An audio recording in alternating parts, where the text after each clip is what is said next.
Selanjutnya yaitu tentang memposisikan surat Al-Baqarah selaku batang tubuh yang menjelaskan universal Al-Fatihah sekaligus mihwar bagi surat-surat setelahnya. Said Hawa memandang Al-Baqarah memiliki fungsi ganda, yakni selaku batang tubuh Al-Quran yang secara substansif menjelaskan universal isi kandungan Al-Fatihah selaku pembuka Al-Quran sekaligus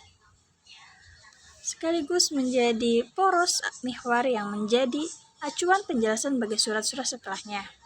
Sebagai batang tubuh Al-Quran, Al-Baqarah hadir untuk mengemukakan perincian dua jalan yang ditempuh umat Islam sebagaimana disinggung Quran Surat Al-Fatihah ayat 7, yakni jalan yang ditempuh orang-orang yang mendapati nikmat di satu sisi dan jalan yang dilalui kelompok orang yang dimurkai Allah serta orang-orang yang tersesat di sisi yang lain. Jadi, secara substansial, ayat-ayat Al-Baqarah berbicara seputar tema pokok terkait konteks petunjuk dan kesesatan yang memperhatikan korelasi kalimat ihdinas siratal mustaqim.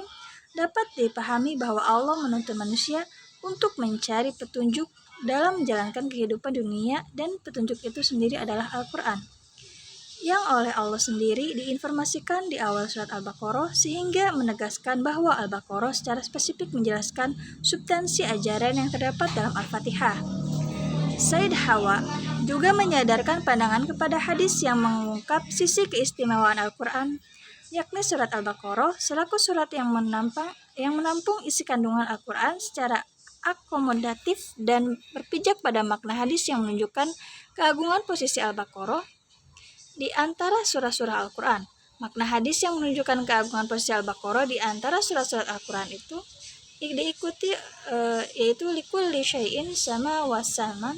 Al-Quran surat Al-Baqarah setiap sesuatu pasti memiliki puncak tertinggi dan puncak tertinggi Al-Quran adalah surat Al-Baqarah. Selanjutnya yaitu memposisikan surat Al-Baqarah surat-surat setelah Al-Baqarah sebagai penjelas makna ayat mihwar dan imtihad dalam surat Al-Baqarah.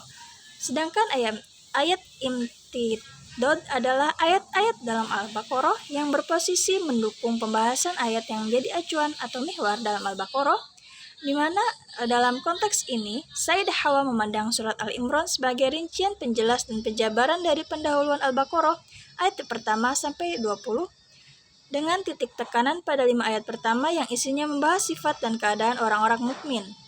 Pandangan ini merupakan hasil elaborasi intensif dengan melihat relasi internal kedua surat tersebut yang menunjukkan kohersi kesamaan makna yang diusung surat Al-Imran dengan bagian pendahuluan Al-Baqarah selaku ayat-ayat porosnya. Selanjutnya yaitu tentang membagi anatomi Al-Quran menjadi 4 bagian. Yang pertama, berdasarkan pada eksplitas teks hadis Al-Quran, al-ititu al-asab at-tual makan at-taurah wa utitu al-mi'an makan al-inzil wa itu al-matani makan al-zabur wa fusilatu bil al-mufassal. Said Hawa membagi anatomi Al-Quran menjadi 4 dominan, yang dimana kism at-tiwal, kism al-mai'an, kism al-matani, dan kism al-mufassal. Surat Al-Quran yang dikategorikan sebagai kism at-tiwal adalah Al-Baqarah, Al-Imran, An-Nisa, Al-Maidah, Al-An'am, Al-A'raf, Al-Anfal, dan Al-Baqarah. Sedangkan surat-surat dalam kategori kism al-in terdiri dari 19 surat yang dimulai dari surat Yunus sampai surat Al-Qasas. Qasym al-Matani terdiri dari 22 surat dimulai dari surat Al-Ankabut sampai surat Al-Qaf. Qasym al-Mufassal terdiri dari 63 surat, dari surat Ad-Dariyat sampai surat An-Nas. Lebih jauh lagi, Said Hawa juga melakukan penelitian ulang terhadap surat-surat dalam kategori Qism al-Mi'in, Qism al-Matani, dan Qism al-Mufassal menjadi beberapa majmu'ah. Usaha yang dilakukannya dan dalam Qism ini menjadi beberapa majmu'ah, yaitu dengan berdasarkan ijtihadnya, mengingat Qism al-Mi'in dan Qism al-Matani dan Qism al-Mufassal terdiri dari beberapa kelompok surat yang membentuk kesatuan bagian atau segmen ketika dikaitkan dengan surat-surat Al-Quran yang lain. Selanjutnya yaitu membagi anatomi surat-surat dan dalam Al-Quran menjadi beberapa unit yang lebih kecil. Di sini pembagian anatomi sebuah surat Sayyidah Hawa berpijak pada berbagai makna yang diusung masing-masing bagian atau yang kita sebut tatabu al-ma'ani. Di samping keunikannya, dengan menggunakan istilah teknis seperti al-qasam, al-maqta, al-firqah, al-mazmu'ah, dan al-zumrah, surat Al-Baqarah misalnya oleh Sayyidah Hawa dibagi menjadi bagian pendahuluannya yaitu Quran Surat Al-Baqarah ayat 1-20, bagian isinya Quran Surat Al-Baqarah ayat 21, dan bagian penutupnya yaitu Quran Surat Al-Baqarah. Untuk yang bagian isinya Quran Surat Al-Baqarah ayat 21-284 dan bagian penutupnya Quran Surat Al-Baqarah ayat 285-286. Bagian pendahuluan yang terdiri 20 ayat ini menjelaskan 3 tipologi karakteristik manusia yang dimana dijelaskan secara global dan dielaborasi kembali menjadi 3 fikroh. Bahwa Sayyidah Hawa merupakan penggagas tafsir Al-Quran yang kesatuan Al-Qurannya sebuah penafsiran Al-Quran yang terformat dalam bentuk hubungan ayat-ayat dan surah-surahnya.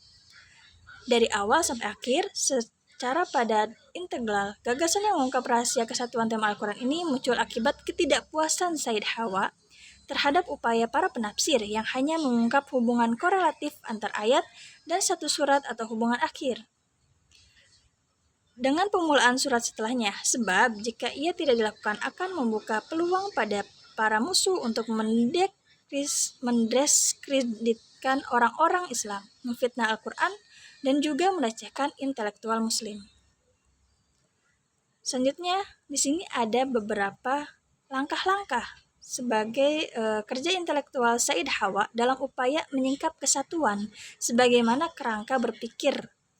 Yang pertama, menjelaskan hubungan positif Al-Fatihah sebagai pembuka Al-Quran dengan Al-Baqarah selaku batang tubuh yang menjabarkan garis besar isi kandungan pembukaan Al-Quran. Lalu ada menjelaskan hubungan surah-surah setelah Al-Baqarah dengan ayat mihwar dan imtidad dalam Al-Baqarah selaku batang tubuh Al-Quran. Lalu menjelaskan hubungan 4 bagian Al-Quran yaitu Qism At-Tiwal, Qism Al-Mu'in, Qism Al-Matani, dan Qism Al-Fasal. Menjelaskan bentuk hubungan satu surat dengan surat yang lainnya dalam membentuk kesatuan yang kita sebut mazmu'ah. Selanjutnya yaitu menjelaskan hubungan antara topik antara pembahasan dalam satu surat dan ayat yang menjadi proses dan acuan dalam topik pembahasannya. Selanjutnya yaitu menjelaskan hubungan antara topik bagian pendahuluan suatu surah dengan ayat yang menjadi pokok acuannya, yang dimana topik utama dalam pembahasan ini dibagi serta bagian penutup surahnya. Lalu menjelaskan hubungan antara topik dalam tiap-tiap matko surah-surah Al-Quran yang merupakan poros dan acuan dalam surah tersebut. Selanjutnya, menjelaskan hubungan kesatuan surah dalam keseluruhan bagian-bagiannya, yakni antara tiap-tiap Al-Quran, Al-Maqati, Al-Farqarot, dan Al-Mazmu'at. Menjelaskan hubungan antara bagian penutup dengan ayat lain yang menjadi poros dan tema sentral dalam surat tersebut. Yang terakhir itu menjelaskan hubungan unit-unit ayat di mana terdapat kata, frase, lausa, dan kalimat juga dalam kesatuan temanya. Jadi kesimpulannya, dalam membangun formasi teori unifikasi tema Al-Quran, Al-Wadah Al-Mauduyah di Al-Quran Al-Karim berpijak pada berbagai prinsip utama yaitu membagi anatomi Al-Quran menjadi Qism At-Tiwal, Qism Al-Mi'in, Al-Matani, Qism Al-Mufassal, lalu membagi surah-surah Al-Quran menjadi beberapa unit yang lebih kecil, memposisikan Al-Quran sebagai pendahuluan Al-Quran, memposisikan surat Al-Baqarah selaku batang tubuh Al-Quran yang menjelaskan universalitas Al-Fatihah sekaligus sebagai mihwar bagi surat-surat setelahnya, memposisikan surah-surah Al-Baqarah sebagai rincian penjelas makna ayat, dan juga ayat imtihad dalam Al-Baqarah. Kelebihan dalam tafsir ini yang pertama, dalam aspek kepenulisannya artikel ini sudah sesuai dengan kaidah Imrod, yaitu pendahuluan, metode, hasil, dan pembahasan. Lalu pembahasannya serta penggunaan bahasanya yang digunakan mudah dipahami serta sudah mencukup informasi yang detail. Lalu antara metode dan hasil pembahasannya juga sudah sesuai. Penulis berhasil mengungkap kerangka berpikir dari Sayyidah Hawa sebagai penelitian ini dianggap berhasil. Kekurangannya yang pertama, dalam pendahuluan belum mencantumkan kajian terdahulu sebagai bukti keautentikan artikel. Tidak dicantumkan juga abstrak yang berbahasa Indonesia.